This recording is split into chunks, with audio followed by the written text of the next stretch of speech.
but they said that he had some of the fastest GPS numbers in college football. Absolute jitterbug.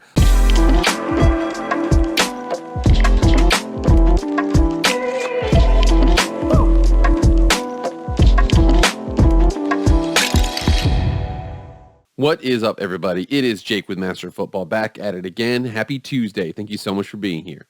If you want to be up to date on all things college football, pro football, Madden, EA, college football, the NFL draft, anything related to American football, hit that red subscribe button. You will not be disappointed. Also, the like button too. Like, share, comment, subscribe. Do everything. I really appreciate it. Without further ado, let's get into the video. All right, guys, here we are, the final member of our Obscure Prospect Series for the 2023 NFL Draft. We've done everything. We've done outside linebacker. We've done defensive lineman. We've done, middle linebacker. We've done corner. We've done safety. We've done every single position except for one. Arguably, in the last couple of years, it's really lost its luster as a position. However, that does not mean it is not important. That position is the running back position. So what we're going to do is we are going to go down to the American Athletic Conference down there in Carolina, into East Carolina, and find our running back, the man by the name of Keaton Mitchell.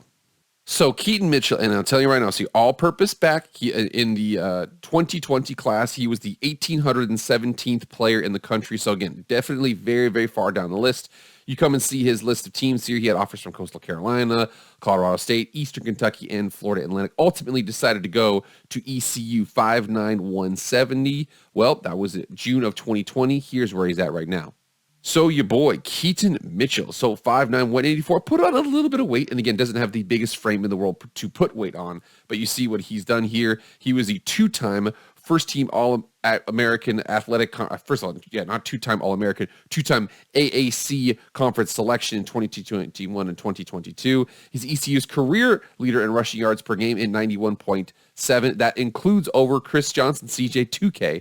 So really, really incredible ability there. And again, majors in sports studies here.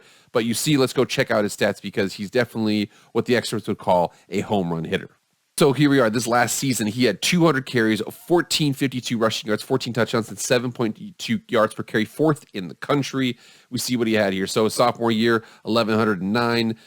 Junior year was 14-14. And then during the shortened COVID season, he had 440 and 2. So you see it 5 yards per carry as a freshman, 6.5, and then 7.2. He's definitely really, really solid when it comes to his ability to, just game-breaking speed is not an issue with him. That is what he is known for. And we see here he had 22 catches in his sophomore year for 250 and 27 for 250. 3 touchdowns total catching. Let's go into the breakdown here from Pro Football Focus.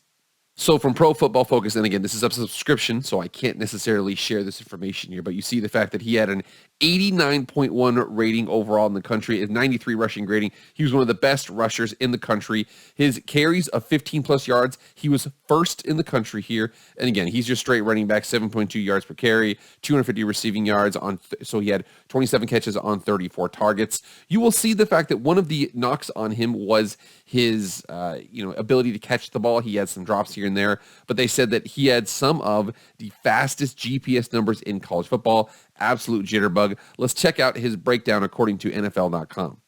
So his breakdown here, and again, 5'8", 179. This was at the combine, 5.87, meaning he's going to be an average backup or a special teamer. However, you come down here and check him out. 4'3", 740, 38-inch vertical. Like I said before, this guy, especially the 40, some people say that the 40 tests more acceleration, whereas the 100-meter dash tests more top-end speed. He had some of the fastest GPS-rated rushing totals in terms of his just ability to run and break away from the ball. So he is definitely not short on speed. Again, Lance Zierlein here broke him down. He says he's small but speedy. He's projected to go in the 6th round. His acceleration is instantaneous, pure speed to eliminate pursuit angles. If you watch it, it literally looks like he's just way faster than everybody he plays against.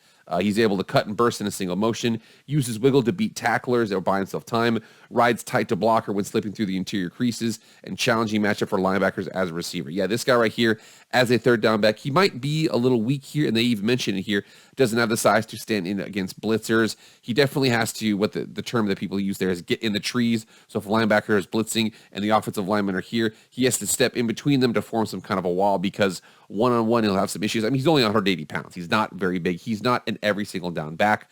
But when he gets the ball, he is absolutely unbelievably blazing. And again, he's a little smaller for an NFL back. So like I said before, the obscure prospect series, typically these guys are going to be really, really good in one area or okay in a bunch of areas, but there are going to be some limitations there. That's why he's projected in the 6th round and not the 1st round. If he was, let's just say 220, 215, he would probably be a 2nd or 1st round pick.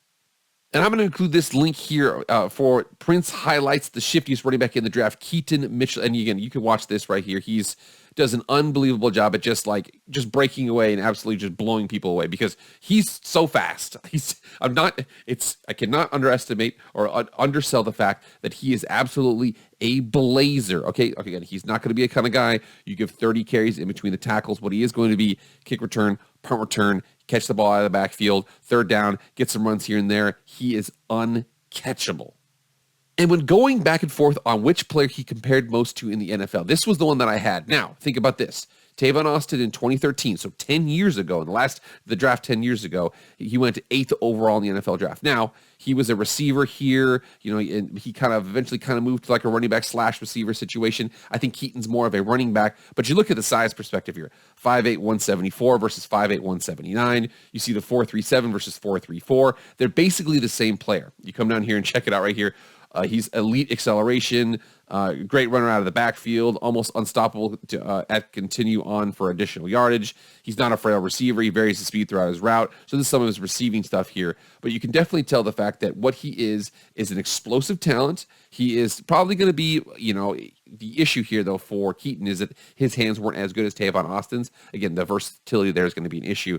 But in terms of, height, weight, speed, ability, and just overall frame as a player, he's got Tavon Austin written all over him. He's projected to go in the 6th round. I think part of that is because, one, Pro Football Focus has basically come forward and said that, running backs, you don't have to go take them that high to be successful. Isaiah Pacheco last year and so on and so forth. But I'm telling you, Keaton Mitchell, someone's going to pick him up at the 5th, 6th, or 7th round in this next NFL draft. And I'm going to be very excited about him because he's got elite speed. If you're a team right now in the NFL and you're in need of kind of like, we need a scat back, somebody coming on 3rd down here and there, maybe kind of the backfield would be a problem for linebackers or safeties in coverage, Keaton Mitchell is going to be your guy. Now, he has some things he needs to work on, but he is arguably one of the fastest players in college football entering this next year. He's only 21 years old. So he's going to be young, he's fresh, he's got a lot of things going for him. He needs to work on his hands a little bit here, but again, the Obscure Prospect Series is known for guys who have A's in certain areas. You will not find a faster player than Keaton Mitchell, running back from East Carolina. All right, guys, that wraps it up for this year's edition of the Obscure Prospect Series. We've seen everything. We've seen quarterback, running back, wide receiver, tight end, offensive lineman, defensive lineman, edge rusher, linebacker, safety, and corner. Now, we've got all of that. So, hopefully, we'll see where everybody goes. I know that I'm probably going to be live streaming the draft. I encourage you to be there to check it out. But remember here, like, share, comment, subscribe, do all that stuff. I really appreciate it. And let me know if your team drafts and what you think of Keaton Mitchell. But that's it for me, guys. I'll see you guys later. I am out.